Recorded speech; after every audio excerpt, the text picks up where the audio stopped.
America नवनिर्वाचित राष्ट्रपति Donald Trump को बड़ घोषणा रे छानिया भारत अंतर्जातीय कारोबार क्षेत्र में ब्रिक्स सदस्य राष्ट्र जदि अमेरिकीय डॉलर अवमूल्यन करती किंबा अन्य कौन मुद्रा व्यवहार करती तेबे 100% शुल्क लागू कर ट्रंप। वर्तमान ब्रिक्स सदस्य राष्ट्रर सदस्य अच्छा ब्राजिल, रूसिया, भारत, चीन, दक्षिण आफ्रिका और अन्य राष्ट्र। तेज गत अक्टोबर में होता ब्रिक्स सम्मेलन में अंतर्जातीय कारोबार क्षेत्र में डॉलर बदल में अन्य कौन मुद्रार व्यवहार को प्रोत्साहन देवा लगी आलोचना होता। यहां नहीं क्षुब्ध होती ट्रंप। एक वार्तार ट्रंप कहते ब्रिक्स सदस्य राष्ट्र कौन नुआ मुद्रार प्रचलन करती किंबा अन्य कौन देशर मुद्रा व्यवहार करने को चाहती तेबे अमेरिका 100% शुल्क लागू करने को पछाइब नहीं। वर्तमान ब्रिक्स राष्ट्र गोष्ठी रे भी सदस्य भावे सामिल होइछंती इजिप्ट, ईरान और यूएई। तेबे ब्रिक्स सम्मेलन शेष भाग में विकल्प मुद्रा लगी कौन योजना नथिबा कहिथिले रूसिया राष्ट्रपति व्लादिमीर पुतिन। सेपटे अमेरिकीय तदंतकारी संस्था एफबीआई निर्देशक होइछंती भारतीय अमेरिकीय कास पटेल। तेबे ट्रंप को पाख लोक भावे बेस जनाशुना कास पटेल। तेबे दुर्नीति विरोध में स्वर उत्तोलन, न्याय, अमेरिकीय सुरक्षा आदि प्रसंग में से बेस चर्चित। क्रिस्टोफर रेंग स्थान में कास पटेल दायित्व नेबे। न्यूयॉर्क क्वीन्स रे जन्मित पटेल को पिता माता होउछंती गुजरातर। से पूर्व आफ्रिकार आसी अमेरिका रे बसवास करुछंती। से फ्लोरिडा रे सरकार वकील भावे कार्यरत। से न्याय विभाग रे प्रोसिक्यूटर भावे कार्य करथिले। अमेरिका और पूर्व आफ्रिका समेत विभिन्न देश में घटिथिबा अंतर्राष्ट्रीय आतंकवाद मामला रे से सरकार को पक्ष नहीं लढ़ीथिले। ट्रंप को प्रथम पाली रे पटेल रूसिया संपर्कित तदंत क्षेत्र में प्रमुख भूमिका ग्रहण करथिले। ट्रंप को जातीय निरापत्ता नीति रे प्रमुख भूमिका ग्रहण करथिले Patel. Certainly, and Trump's warning should be taken seriously. I think he will follow up on it. It may depend, it may take some time, maybe 6 months, maybe 1 year into his new presidency, but this is something that we can absolutely foresee coming. The US, in a way, is making a last-ditch effort to stay on and be the #1 empire in the world. The next 4 years are going to be critical.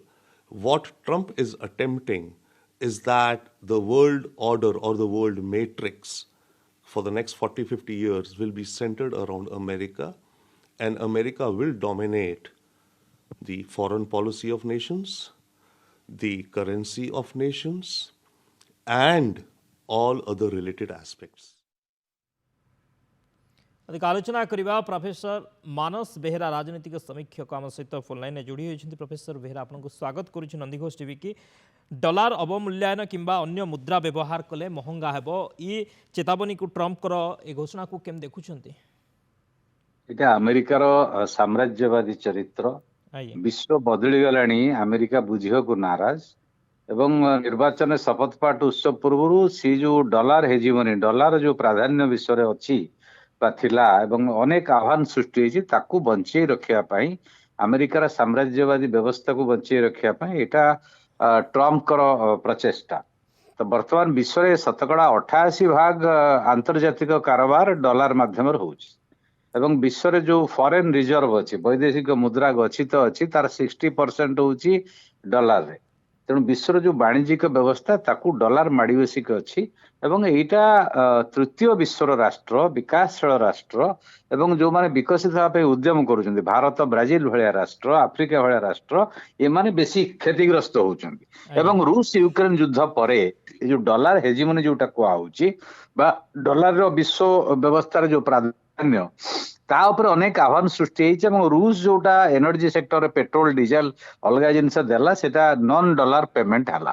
तेणु last जो BRICS सम्मेलन होता से Putin गोटे session अधिवेशन सभापतित्व करी कहले जे आमे जोटा आंतर्जातिक स्विफ्ट पेमेंट अच्छी डॉलर रे तार गोटे विकल्प व्यवस्था तैयारी करबा जहाद्वारा आउ डॉलर पर निर्भरशील न होइकी राष्ट्र माने विशेष करके ब्रिक रो 9टी राष्ट्र माने वाणिज्यिक स्वाधीनता पाइबे तांको बाजार रे तांको पदार्थ सठिक मूल्य पाइबे। तार प्रतिक्रिया रे एमाने आसु आसु ट्रंप कहले ब्रिक को पर्टिकुलरली धमक देइछंती जे जदी तमे डॉलर रो विकल्प खोजिबो ताहले 100% शुल्क बा टैरिफ बसिबो। तार अर्थ अलगा राष्ट्र पदार्थ बिक्री हबनी अमेरिका बजार रे आज्ञा जोटी 100% तारीफ हब सेटा अमेरिकार उपभोक्ता किणी परिबे नहीं किंतु यार प्रतिक्रिया मध्य ट्रम्प बुझिबा दरकार जे विश्व आ अमेरिका नेतृत्व रे बा अमेरिका कथारता चालू नहीं अमेरिका जिनस कोड बिक्री हब अमेरिका जिनस यदि ब्रिक कंट्री बिक्री हब एमाने 100% तारीफ बसेबे जेमिति भारत एवं अमेरिका मध्य द्वंद्व होता टैरिफ नहीं कि अतीत तेणु ये गोटे वाणिज्यिक युद्ध घोषणा करछंती आंतर्जातिक वास्तव को विचार को न नहीं कि ट्रम्प यार फलाफल बहुत भयंकर हम कारण ट्रेड वार भयंकर आगे को बहुत बहुत धन्यवाद सर आलोचना प्रोफेसर मानस बेहरा वैदेशिक व्यापार विशेषज्ञ सहित अधिक संपर्क अधिक आलोचना करते।